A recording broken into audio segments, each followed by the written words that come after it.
Welcome to learners valley class 9th। हमने अपने पिछले लेसन में कॉम्प्लेक्स नंबर समझे थे। हमने कॉम्प्लेक्स नंबर के साथ साथ ये भी देखा था कि कंजुगेट कॉम्प्लेक्स नंबर का क्या होता है।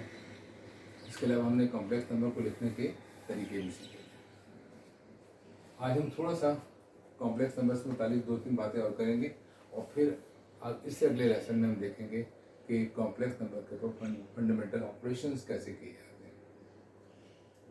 तो सबसे पहली बात कॉम्प्लेक्स नंबर से मुतालिक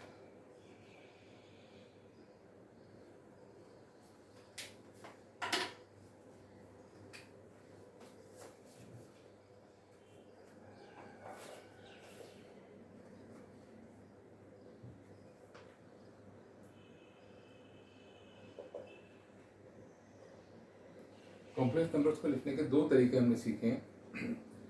मैं इस बात की वजाहत कर देना चाहता हूँ कि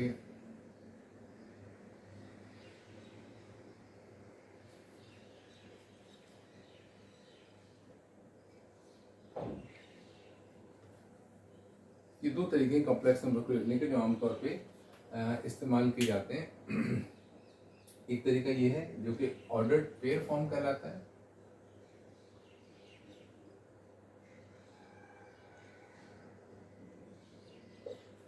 दिस फॉर्म को a plus B iota form ही कहा जाता है।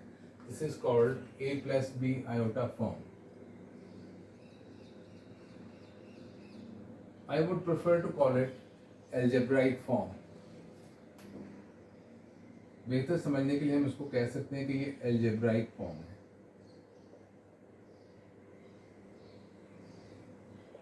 इसमें कॉम्प्लेक्स नंबर को अलजेब्रा की फॉर्म में लिखा गया है। This is also related to algebra. अब सवाल ये उठता है कि कौन सा तरीका बेहतर है, किस में लिखना चाहिए। अगर हमें कॉम्प्लेक्स नंबर को मेंशन करना है तो किस तरह मेंशन करें।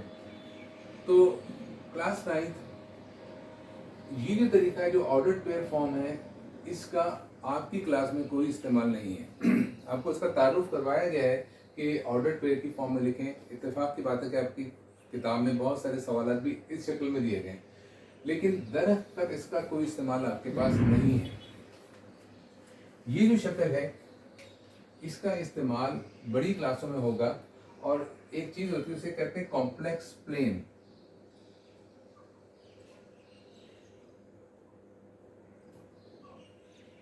जैसे कि कार्टेशियन प्लेन होता है, ऐसे कॉम्प्लेक्स प्लेन होता है जिसके अंदर हॉरिजॉन्टल एक्सिस के ऊपर रियल नंबर्स को प्लॉट किया जाता है और वर्टिकल एक्सिस के ऊपर कॉम्प्लेक्स को प्लॉट किया जाता है और हम एक ग्राफ बना सकते हैं। कॉम्प्लेक्स नंबर्स को इस पर शो कर सकते हैं कि वो कितना कॉम्प्लेक्स है, क्या उसकी रिलेशनशिप शो कर सकते हैं, जो कि आपकी क्लास से बिल्कुल ताल्लुक नहीं रखता है। तो लिहाजा मैं ये कहूँगा कि क्लास 9th में अगर आपको नंबर इस शक्ल में दिया जाए तो आपके लिए वो इस्तेमाल करना आसान नहीं होगा, क्योंकि मैं नहीं चाहता कि आप मैथ्स में मेमोराइज करें, रटें, चीज़ को समझें। तो क्लास 9 के लिहाज से मैं समझता हूँ जो बेस्ट शक्ल है कॉम्प्लेक्स नंबर को इस्तेमाल करने की वो है algebraic form, a plus B iota form या अलजेब्राइक फॉर्म। तो जब भी आपके पास कोई नंबर दिया जाए, अगर वो इस शक्ल में दिया गया है तो बहुत अच्छी बात है, और अगर ऑर्डर्ड पेयर की फॉर्म में दिया गया है तो आप उसको फौरन अलजेब्राइक फॉर्म में लिख लीजिए और अपना काम कीजिए, तो आपको बहुत आसानी होगी। जब आप बड़ी क्लासों में जाएंगे तो वहाँ आपको इसकी ज़रूरत पड़ेगी, तो आप वहाँ उसको सीख भी लेंगे कि इस शक्ल में उसको कैसे इस्तेमाल किया जाता है।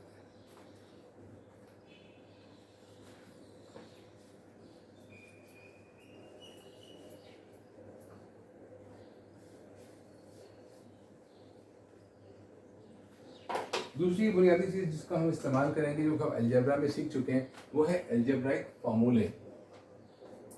कुछ अलजेब्राइक फार्मूले इस्तेमाल किए जाते हैं जो फैक्टराइजेशन में भी काम आते हैं और कुछ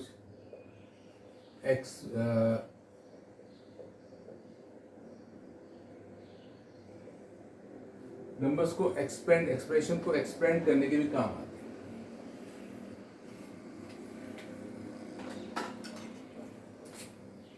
जैसे कि उसमें एक फार्मूला है a plus B whole square. A B से मुराद यहाँ कोई भी नंबर हो सकते हैं, मैं इसे एक्स वाई भी ले सकता हूँ, a प्लस बी होना कोई जरूरी बात नहीं है।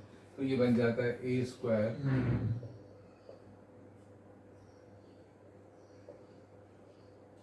इसी तरह से अगर ये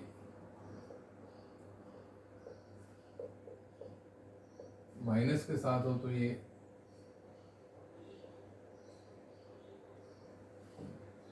इन फार्मूले में एक तीसरा फार्मूला होता है जो कि बहुत अहम फार्मूला है। मैं उस फार्मूले को आज डिस्कस करना चाह रहा हूं जो कि उसका हम बहुत ज़्यादा इस्तेमाल करेंगे कॉम्प्लेक्स नंबर्स के अंदर। उस फार्मूले का नाम है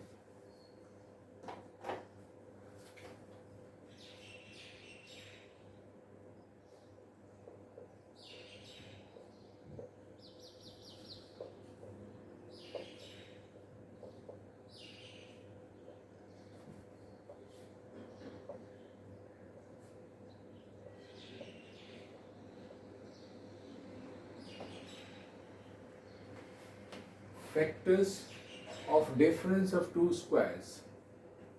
डिफरेंस का मतलब आप जानते हैं माइनस करना।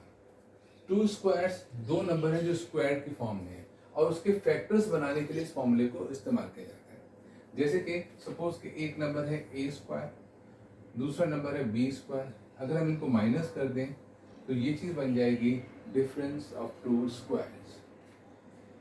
ये फार्मूला आपको इसके फैक्टर्स देता है। मैं इसे प्रूव करने की कोशिश इस स्टेज पे नहीं करूंगा, ये छोटी क्लासों की बात है। आप इनको फैक्टर्स को मल्टीप्लाई करके इसे ले सकते हैं, इसको फैक्टराइज कर सकते हैं किसी भी मेथड से, तो भी आपके पास फैक्टर्स आ जाएंगे। लेकिन मैं फार्मूला बता रहा हूँ, तो इसके जो फैक्टर्स बनते हैं ये होंगे।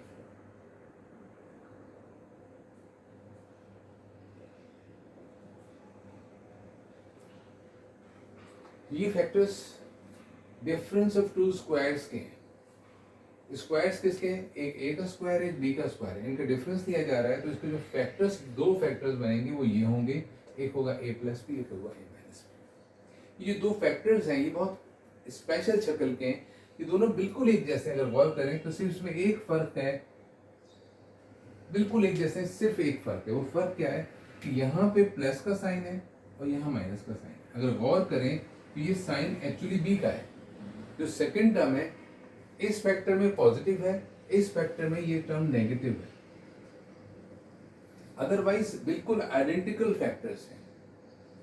तो इन दोनों फैक्टर्स को हम चाहें तो हम कह सकते हैं कि दोनों फैक्टर्स एक दूसरे के कॉन्जुगेट्स हैं। जो लफ्ज कॉन्जुगेट हमने सीखा था, एक्चुअली वो इन फैक्टर्स से रिलेटेड है। किस तरह कॉन्जुगेट है एक दूसरे के, कि अगर हम a प्लस बी का कॉन्जुगेट मालूम करना चाहें तो क्या होगा, a माइनस बी होगा। अगर a माइनस बी का कॉन्जुगेट मालूम करना चाहें तो मैं इसका साइन चेंज करना होगा, a प्लस बी हो जाएगा। तो ये दोनों फैक्टर्स एक दूसरे के कॉन्जुगेट हैं। और इसमें बहुत अच्छी बात है कि जब इन फैक्टर्स को मल्टीप्लाई करते हैं तो दोनों जो टर्म्स हैं a और b, यहाँ हमें दोनों के स्क्वायर्स मिल जाते हैं। ये बहुत इंपॉर्टेंट फॉर्मूला है जिसका हम इस्तेमाल करेंगे कॉम्प्लेक्स नंबर्स के अंदर।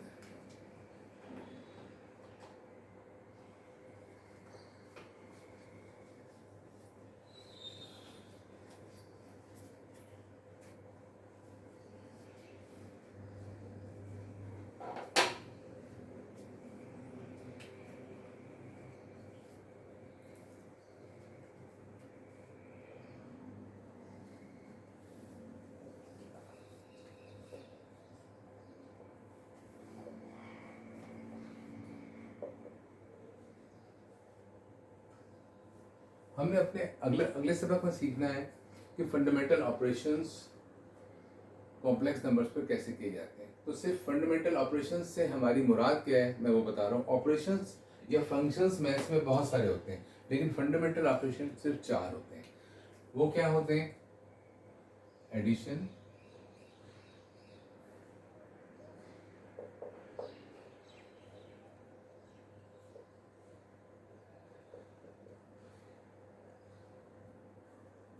सब्ट्रैक्शन,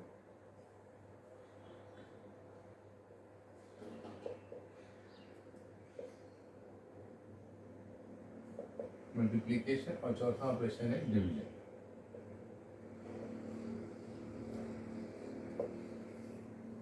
इनके निशान क्या होते हैं? बहरहाल इस पर एक अलग डिबेट हो सकती है कि इनके निशान क्या होते हैं, क्या होने चाहिए। ये एक फंक्शन है और इस फंक्शन को जब भी किया जाता है, किसी भी वजह से आप करते हैं, आप साइन को देखकर करते हैं या किसी खास सिनेरियो में करते हैं, तो वो ये ऑपरेशन ये 4 है। हम अपने नेक्स्ट लेसन में देखेंगे कि ये चारों ऑपरेशंस हम कॉम्प्लेक्स नंबर्स पर कैसे करते हैं। रियल नंबर्स पर तो हम सीख चुके हैं, कॉम्प्लेक्स नंबर होंगे तो उनको भी अगर ऐड, सब्ट्रैक्ट, मल्टीप्लाई, डिवाइड करना होगा तो उसका तरीका क्या होगा। Thank you very much.